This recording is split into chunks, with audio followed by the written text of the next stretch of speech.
I'm here with Joe Sudbay, and it is the Signorile Report Substack Live. And Joe, of course, my good friend and somebody who is host on SiriusXM Progress as well, State of the States. And we have so much to talk about. Joe, yesterday, when the news broke of the latest Epstein file drop, it was like a bomb went off. As soon as we saw that one line, Donald Trump had been spending hours with one of the victims, right? That just dropped a bomb on this whole thing, and it sent the White House, the Republican Party, into um, a, just a complete tailspin. It was like a damage control that you couldn't control. They even went into the Situation Room to try to figure out what to do. Yeah. So, first of all, big shout out to Congressman Robert Garcia, who is the ranking Democrat on the House Oversight Committee. And so yesterday was a very significant day, right? We knew that then Representative-elect Adelita Grijalva would be sworn in later in the day at 4 p.m. And when she was sworn in, she was going to sign the discharge petition, which you needed 218. You need 218 signatures to force a vote. She would be 218. So I suspect Garcia knew there was going to be pressure on the other Republicans, the four Republicans who signed, to get off the bill, to get off the discharge petition. So the timing was just like strategically brilliant. And, Garcia took over that role after Representative Jerry Connolly passed away several months ago, and he has been terrific. So these emails aren't part of the Epstein files per se. These are emails that were provided under subpoena by the Epstein estate. And Garcia and his team went through and found the ones that tied Epstein to Trump, which we know there are deep ties. And these are like I think the earliest one that we saw was 2011. So these don't even get into when Trump and Epstein were palling around and doing whatever. But it was fascinating. And then the Republicans on the Oversight Committee scrambled and dumped 20,000 emails later in the day, which everyone's been going through, and people keep finding. And there's a lot of nasty stuff in there, and a lot of people are implicated in dealing with. Remember, this was 2011, 2000 up to 2019. Anyone who was interacting with Jeffrey Epstein up to that point knew he was convicted in Florida and probably knew he had committed more crimes than he was convicted of. So And they're really, still talking to him, still legitimizing him. yeah, And look, everything the Republicans released because they were trying to do damage control after Democrats released a lot of the stuff about Trump, it was bad. I mean, for people like Larry Summers, yeah. uh, you know, still friends with him, still talking about really gross stuff, making misogynistic comments, which is in line with Larry Summers' past.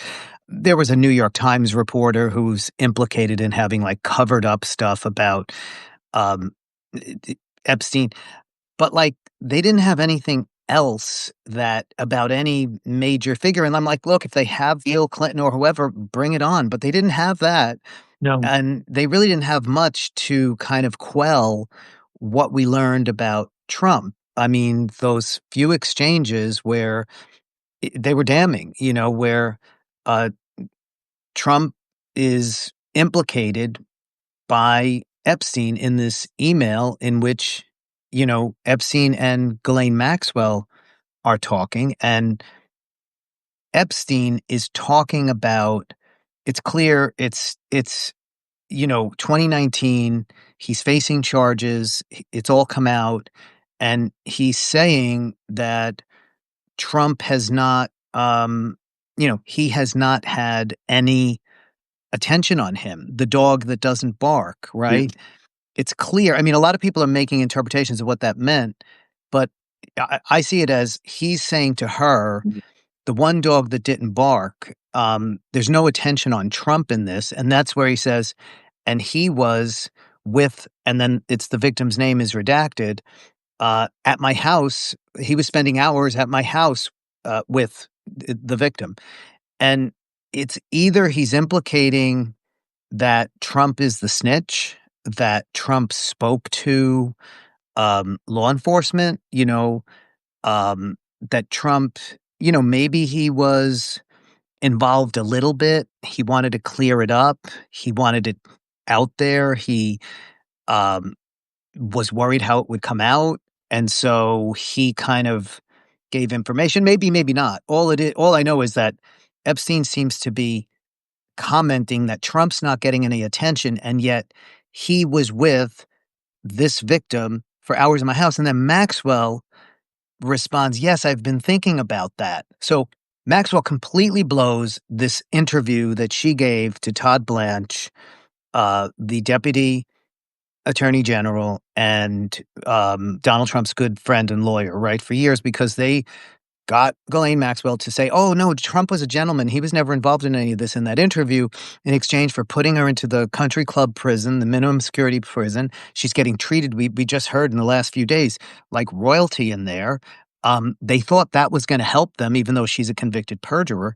Now, this email just blows that out of the water completely. And I think it's very clear that they're saying Trump was involved with this victim. Now, the White House has tried to rebut this, and Republicans, by putting out the idea that the victim was Virginia Giuffre, and she has said publicly in her memoir and elsewhere that, you know, Donald Trump was very nice to her, and it doesn't seem like he had been involved. But in fact, Democrats have now confirmed that that's the White House saying that that's the redacted victim is Virginia Giuffre.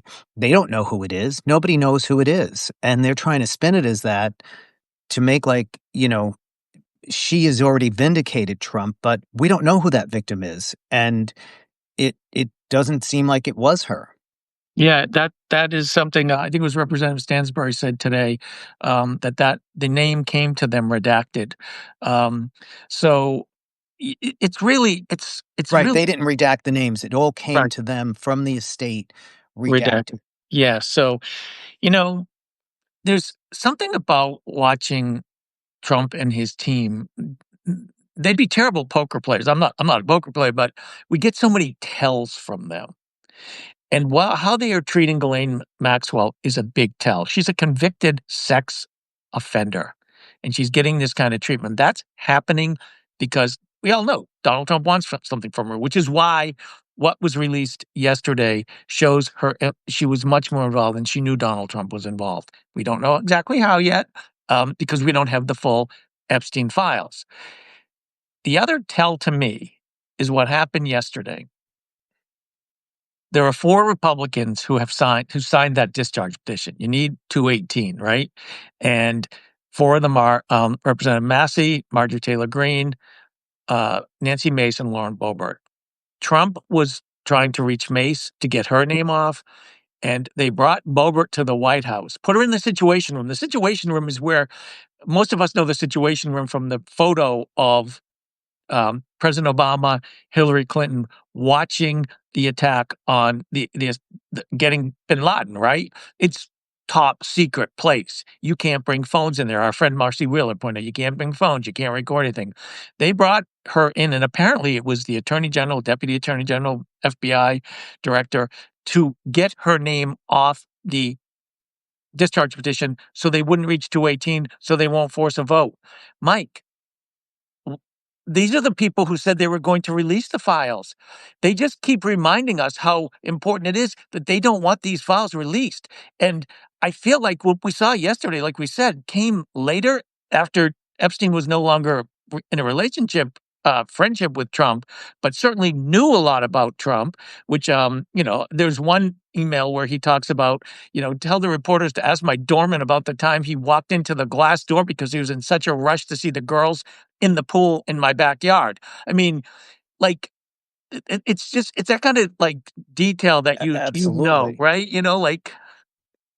So Yeah. And You know, as you pointed out, they're in the Situation Room where it's like top secret deliberations. This is usually what you do with like intense foreign policy interactions, wars, strategy, whatever.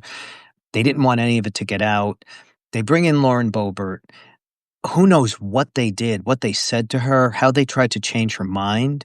Did they, threaten to do something? Did they promise her something? But she didn't budge, and she was asked, Lauren Boebert, like, a few months ago if she would ever budge, and she said no. I think it's very interesting that these Republicans are really sticking to this and standing firm because they needed her to take her name off the discharge petition before Adelita Grijalva was sworn in and signed the discharge petition. Once signed, they couldn't take their names off it. So that was her opportunity. It was the opportunity for Nancy Mace. A lot of people thought she would definitely give it up. But the truth is, Republicans are feeling this from their base in such a big way. And it's amazing, right? When you think about it, even loss of health care isn't something they're, you know, so worried about with the base, which will do them in, that they would break. This thing feels bigger to them that they didn't cave. And Ro Khanna is saying that he believes that once this gets out there, once the discharge petition, the vote is going to be taken, that upwards of 60 or more Republicans could vote to actually release the files. And we've already seen some, uh, Warren Davidson, Eli Crane, these are far right MAGA, saying they will vote to release the file. So, I mean, it looks like there is going to be a vote to release the files. Then the question is, of course, what happens in the Senate? Donald Trump doesn't sign it. Um, what would they ever release? Because they've already said they released stuff and it was nothing. But just that vote in the House with Republicans voting against him, I think would be a devastating blow for Trump in the middle of everything else that is going on. It is a White House cover up of massive proportions, and it's about pedophiles and rape of children. That's the piece we can't lose sight of, and I saw, Ro Khanna say also that he and, Representative Massey are going to have another press event with, some of the survivors, the victims. Adelita Grijalva brought 2 of them to her swearing in yesterday, which I thought was really important. We cannot ever lose sight of that. And there's something I wanna say too, like, there were 4 Republicans who signed that discharge petition. That meant there were 215 who didn't, who had the opportunity to say, "Yes, let's get this out," including people like Mike Lawler, who that sanctimonious piece of shit who's always on cable news acting like he's a moderate. No, Ciscomani, David Valadao, all of the Republicans in very tough districts could have signed that. If they had any sense of decency, they would have signed that. Now they'll vote for it next week. I bet a lot of them will vote for it.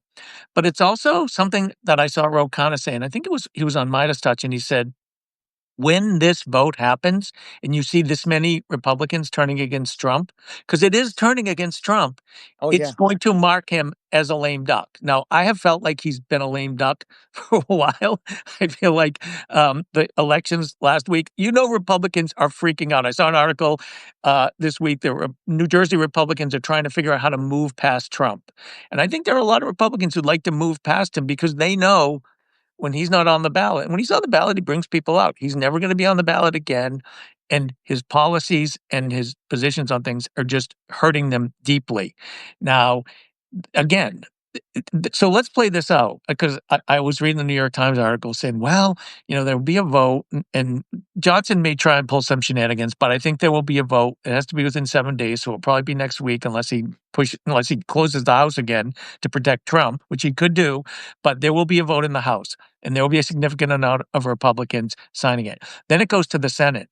If you get a bill in the Senate with a lot of Republicans and every Democrat, I'd like to think that there will be some Senate Democrats who will push this on the floor every single day and challenge John Thune and his leadership to allow a vote, make sure there's a vote. They need to add it as an amendment to any possibility. They need to force a vote.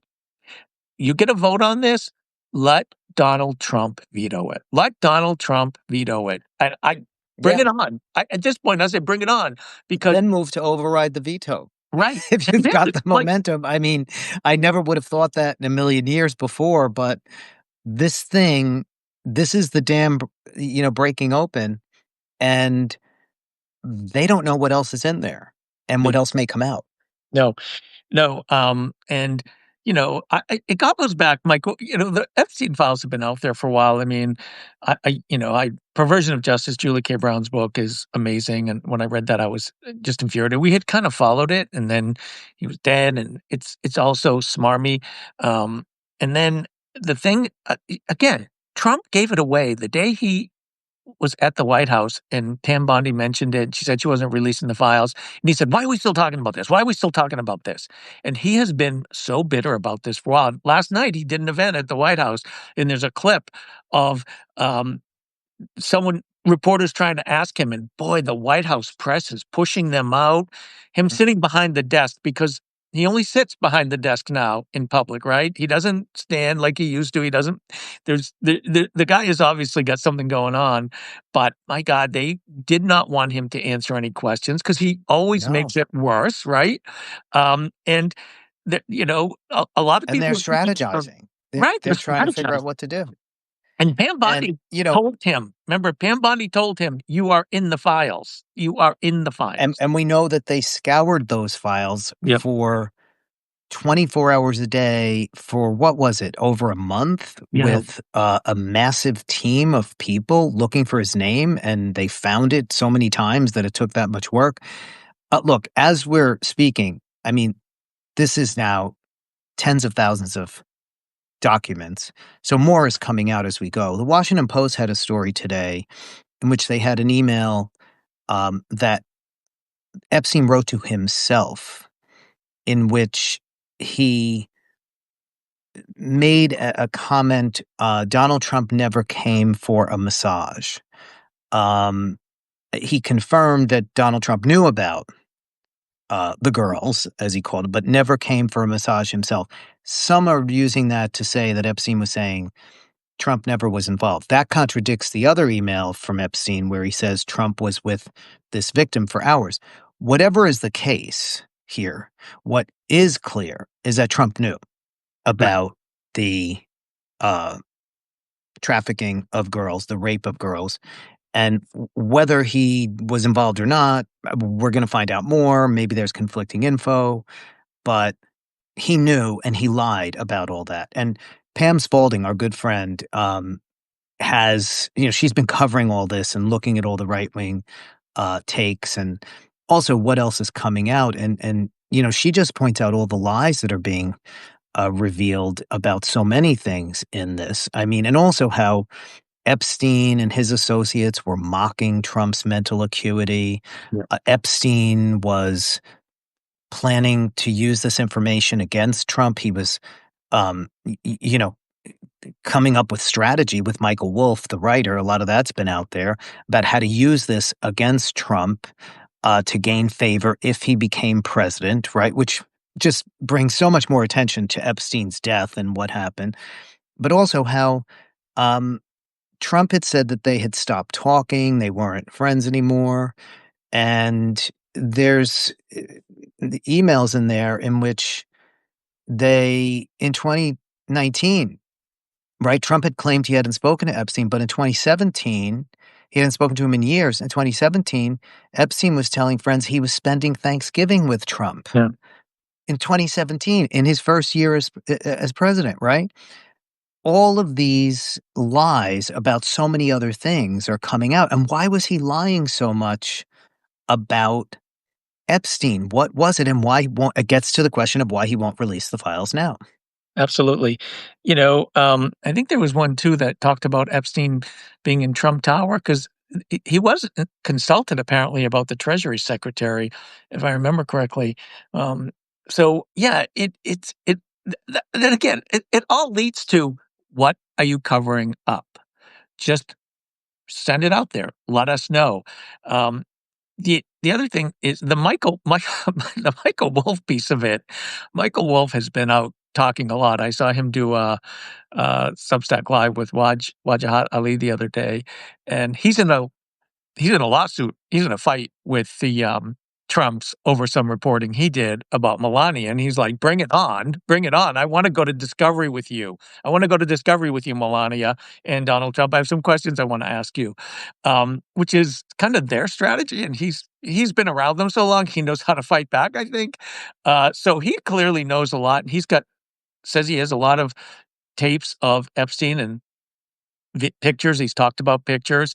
So, um, let's see. I mean, bring it out. And I do feel, look, I know the reporter, I think his name was Landon Thomas, who was at the Times at the time, got some really interesting information and tidbits about Donald Trump from Jeffrey Epstein.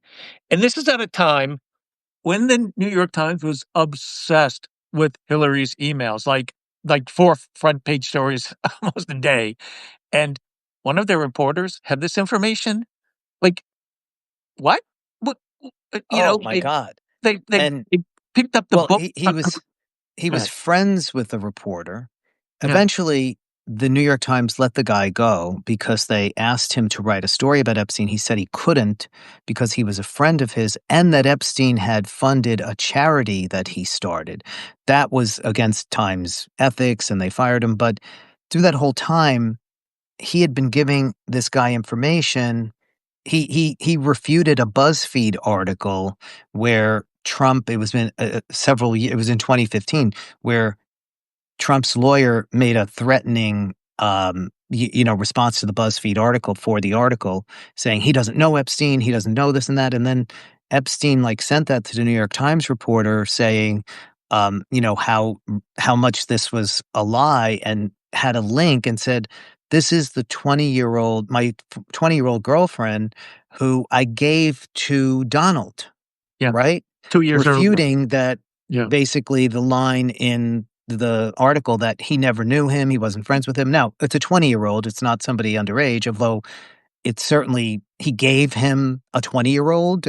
Trafficking still happens whether you're underage or not, and uh, Trump was married and, the whole thing is just like, wow. Like, the fact that this isn't a massive, massive scandal, to me, this should be blowing up at it. Have Americans just become so, you know, blasé about everything Trump does? And then, Joe, you talked about, that whole bit about how Epstein mocked him for leaving nose prints on the glass while watching the women in the pool, and wrote that Trump knew about what was going on at Mar-a-Lago and visited many times. He knew about illicit behavior tied to Mar-a-Lago. Pam Spalding points it out, and visited many times, and that he also visited Epstein's neighbor, Howard Lutnick, who is the Commerce Secretary. And so Lutnick was kind of involved in all of this back then. And then, very bizarrely, a month ago, Mm. Howard Lutnick, the Commerce Secretary, gives an interview on this podcast that you don't even know if he was authorized by the White House to do this. I kind of figure not, but it seems like, as Pam says, he's trying to get out in front of this.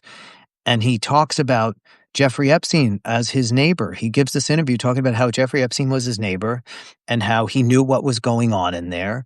He didn't know, everything, but after visiting him and Epstein, he went in and apparently Epstein had a massage table in the middle of the living room. And he said, how often do you get a massage? And he said, every day. And I guess, the girls were around, whatever. And that, Lutnick says after that, he never visited him again. And it just seemed like Lutnick, a month ago, knowing this is all coming out, decided to make sure to have something on the record where he distanced himself from Epstein.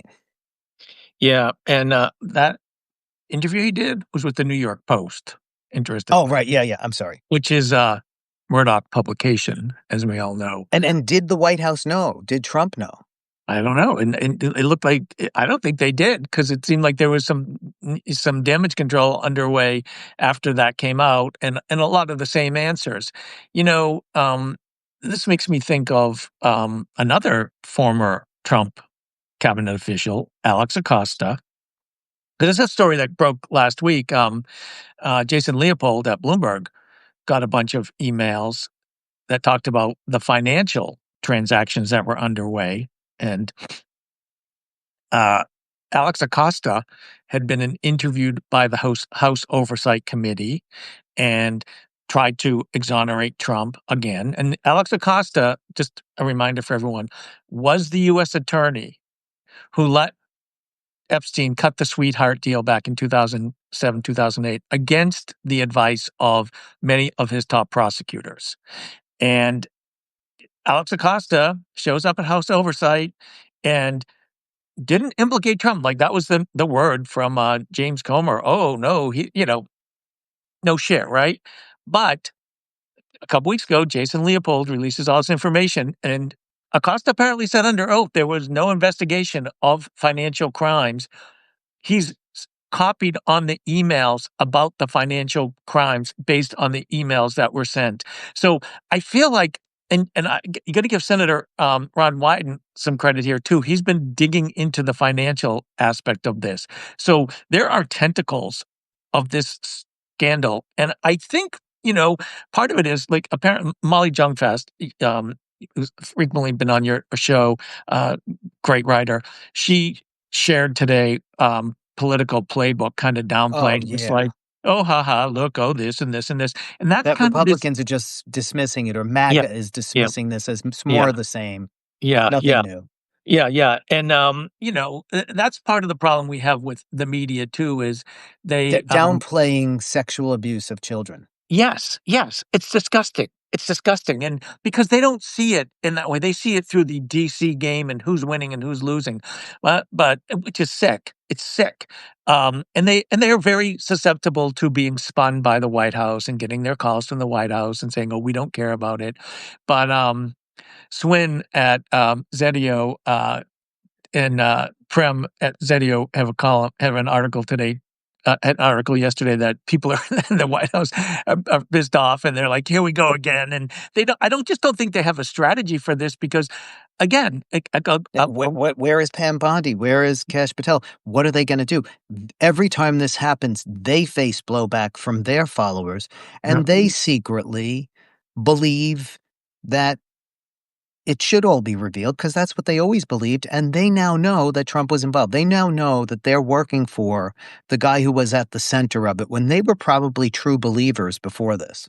yeah, and they were the ones that out there telling us that it was this pedophile sex ring with a lot of really rich, powerful people involved. And yeah, and guess what? It looks like the guy you're working for right now.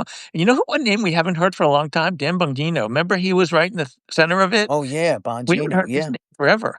And we do know where Bondi and Patel were yesterday. Allegedly, they were in the situation room trying With to this prowl. massive crisis of global proportions, trying to get Lauren Boebert and who knows what they did to try to stop her. Now, I do have to say, Joe, going back to what you said at the top, you have to hand it to Robert Garcia, Yeah. the ranking Democrat on the Oversight Committee. And let's just, really kind of salute the younger Democrats who've come in. It was a real, pressure, kind of campaign to get him onto the Oversight Committee. AOC had first made, a play for it, and they pushed her back. And if everything we've seen, of course, with the shutdown and Chuck Schumer, the younger generation is really wanting to be in that seat of power. And he did an amazing thing here. He completely, shifted the entire story back to Epstein releasing these files, and it was sort of like, okay, you want the shutdown to end. The day the shutdown ends, this is going to be the story. And, whatever the Democrats in the Senate did, it's all kind of forgotten. The Yeah. shutdown is forgotten. Trump even said it. Like they're just doing this to get the attention off the shutdown, which, I mean, that's not why they're doing it, but that is what happened. Yeah. And it re-energized Democrats and sort of let them get past this moment, which after the election was a real downer of a moment. And now, um, this is what they're strategizing about, as Trump is, wanting it to be about him signing the bill to reopen the government, which he shut down. Yes. You know, a couple weeks ago, James Comer, who was the chair of the Oversight Committee, just a complete buffoon, um, and Robert Garcia is gay Latino from California, called Garcia a drama queen. And I was like, yesterday when I saw this, I was like, yeah, you want some drama, bitch? Here you go, and just handed it to him on a silver platter. Here's some drama for you, queen. Um, yeah, and I do think it's important that we, you know, cheer on and salute the Democrats who are in the fight, um, Yeah, Jamie Raskin has been yeah, all over this. I mean, they've really been, and look, working with those Republicans who want to see this happen, like Thomas Massey. Ro Khanna has really brokered this whole thing. yep, And, you know, Marjorie Taylor Greene, whatever she's up to, she's kind of the big first crack in the dam of MAGA. And this is going to be, I think, a major, major split. And then that's on top of Nick Fuentes and the Obamacare subsidies and yeah. Medicaid and everything else that they've done that Republicans are going to feel the blowback on. Yeah, apparently, someone was quoted, Fuentes is saying MAGA is dead. We have to give another shout out to Mike, and that is to our SiriusXM colleague, Stephanie Miller, who went Oh, on Fox News. And I don't think anyone should go on Fox News, but Stephanie, Stephanie, she's hysterical. She went on she's Fox News. very quick, very Oh, sharp-witted, and so funny. The and clip, and, she went on with Sean Hannity. They have known each other for years, as many talk show hosts do, from back before MAGA and everything else. And so, you know, he wasn't treating her like somebody, from the horrible far left, but at the same time, she was able to just turn the screws and turn the topic back on him. yeah, he was gonna make fun. He brought her on so he could make fun of her for kissing the feet of Jasmine Crockett. And instead, every time he asked a question, she's like, "Yeah, you know what the answer to that is? Trump is in the Epstein files, and these new files came out today." Talking, and she did it over and over. It was brilliant, and, and those clips are everywhere today too. And it makes him look like a buffoon because he keeps trying to go back to being serious, and she talks about Trump, um, talking about magnets and getting wet, and she said, "My mother has dementia. I recognize it." Those words are never said on Fox News, and there she was saying it over and over and over. So big shout out to Stephanie. Yeah, I mean, it was just great, to see her do it. If you're gonna go on Fox News, you have to mess with them. You Yeah, have to screw them up. You have to, yeah, play that. And I do think that we're seeing progressives all over social media just using these clips and all of the, progressive, and left media really just pouncing on this and getting the message out. And look, we're also seeing the corporate media. I mean, they are seeing this as a major yeah, story. yeah, This isn't something they're just flying under. The Politico playbook crowd notwithstanding. yeah. New York Times, Washington Post, the CNN, they're all treating it as a very big story. Yeah, and it's interesting. I've seen a few clips, and they are trying to take the middle of the road. Well, what about this and what about this, and being rebutted by Democrats. I mean, Jamie Raskin's brilliant. Representative Stansbury's been great. Put Garcia everywhere. Jasmine Crockett, all of them. That's who I want to see on TV. If they have to go on corporate media, go on and just explain it to people and Yeah. point Yeah, out. because they are doing their both sides Yep. crap, there's no question, but Yep. they are giving it a lot of attention, and it's Yep. attention Trump wanted on the shutdown being over, which nobody is paying attention to, and everyone will forget the shutdown, like, next week, and none of this will be remembered, except the Obamacare subsidies.